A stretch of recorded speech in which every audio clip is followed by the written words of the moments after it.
Have you been lied to by movies and martial arts folklore? The short answer, if not a little bit too simplistic, is yeah, probably. If you watch a lot of samurai movies or have just been in a traditional martial arts dojo basically ever, you've probably heard your fair share of historical fiction. Likelihood is that you've been explicitly told at some point that your martial art, quote, came from the battlefield, unquote, or just assumed as much because movies and documentaries have samurai running at one another with blades drawn. While this probably isn't a conscious lie, it's also terribly inaccurate.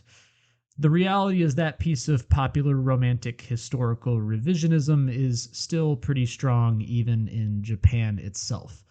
While I'm definitely not the first to shine a light on this, no survey of Japanese martial arts history would be complete without setting the record straight here, so let's do just that.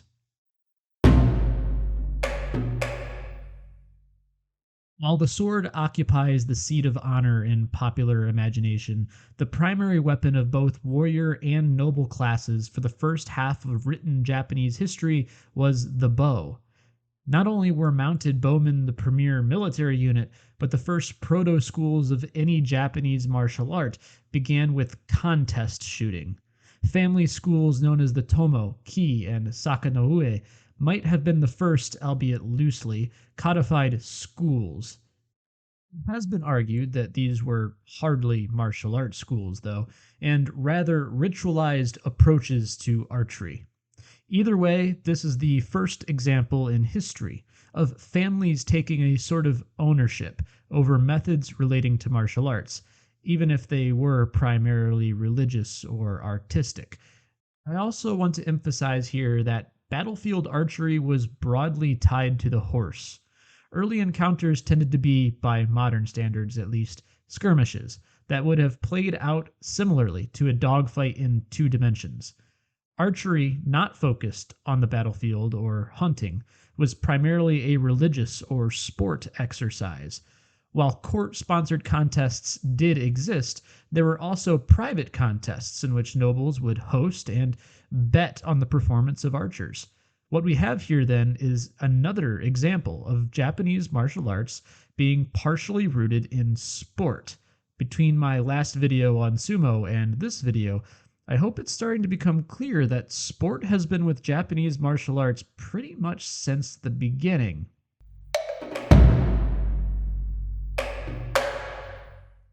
Alright, so all that stuff about archery was cool and all, but what about the real meat and potatoes? What about glorious Nippon steel? What about swordsmanship?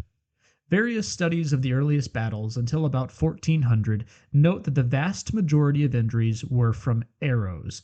At most, swords produced about 25% of injuries, but this seems to be on the high end. Other studies show that slashing wounds only made up about 8 to 15% of injuries. The reality is that in these early days, the sword played a role close to that of today's sidearm.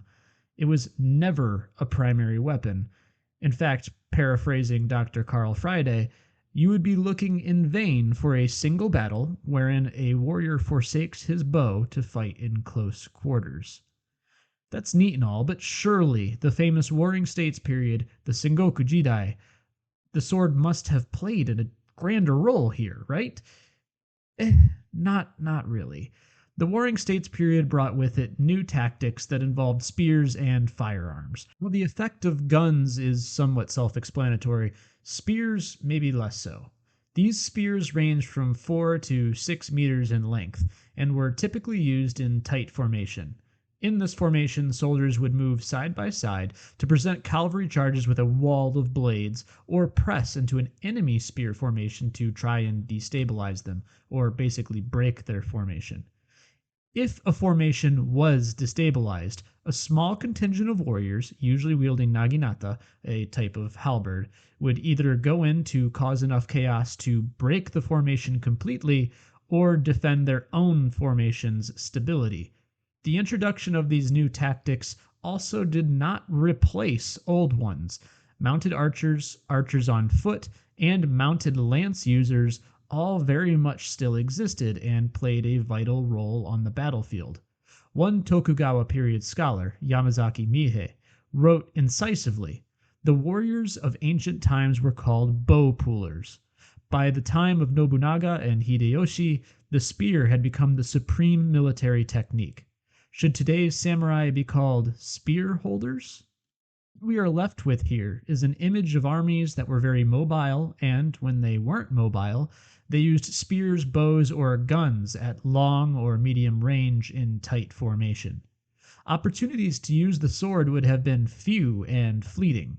It is possible the aforementioned contingent of halberd users might have used their swords if something happened to their primary weapon. Scholarly consensus is generally that swords only would have come out when all other weapons were expended or when the enemy was in retreat. Personally, I have a hard time imagining that a retreating army was necessarily the same thing as a resisting enemy, given their main goal would have been just to get away with their lives.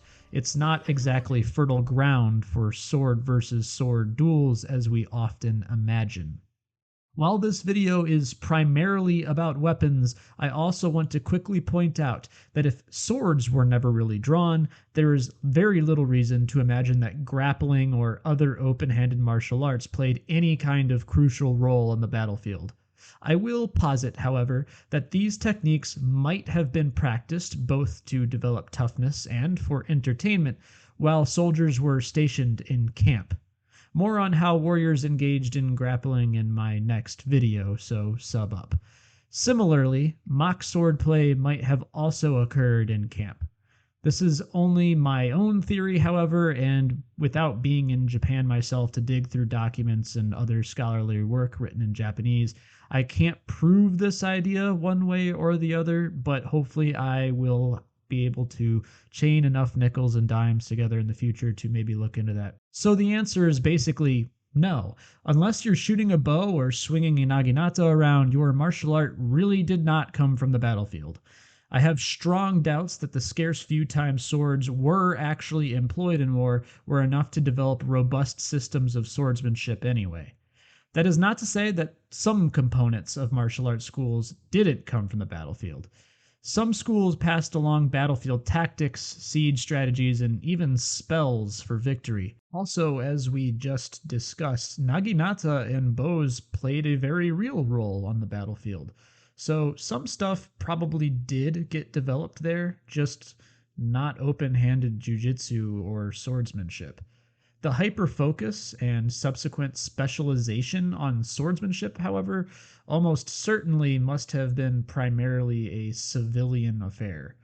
By civilian, I don't mean to imply that these warriors weren't soldiers.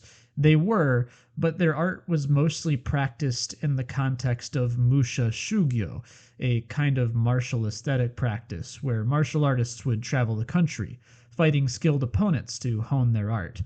This is probably where most sword schools really developed, as this was also a practice in full swing during the Warring States period. Duels are also kind of their own beast. Contrary to popular belief, they were not always to the death, but plenty were. They also generally were not regulated, but a private agreement between two warriors. In other words, there was no referee or anything like that. Likewise, they also did not merely feature a swordsman versus a swordsman. It would have been completely legitimate to show up with a bow or a spear, for example, and your opponent might just show up with a bow of their own or maybe a sword. If you're at a disadvantage because of your choice of weapon, well, tough. There are also famous examples of duelists showing up early, late, with a gang of students in tow, or even hiding a real blade within a wooden one. Duels forced their participants to expect anything, and while it was never like a battlefield, a duel was certainly something along the lines of a blood sport. It would be in these contexts that the sword and grappling would sometimes play a role. Things like civil violence, assassinations, arrests, and duels would be the true realm for these martial activities, and also probably the womb in which they were developed. As the Warring States period drew to a close, it would be the civilian context, or these dual contexts, that the martial artists were primarily concerned with, for better or for worse. But that is a tale for another video. Next time, I will be jumping back in time slightly to deal with developments in sumo and the first open-handed jiu-jitsu schools. From there, it will be onward into early modernity. We are moving at a breakneck speed here. I just covered, I don't know, like, let's see, 1,500 years of history in about 10 minutes. So be sure to sub to keep caught up, as I'll inevitably have to come back and flesh out some finer details in the future. Plus, any interaction you can have with the channel is eventually going to help me reinvest in it, which means better content down the line. Thanks again for watching, and next time we will ask, what was the first jiu-jitsu school, what did they look like, and where the heck did they come from?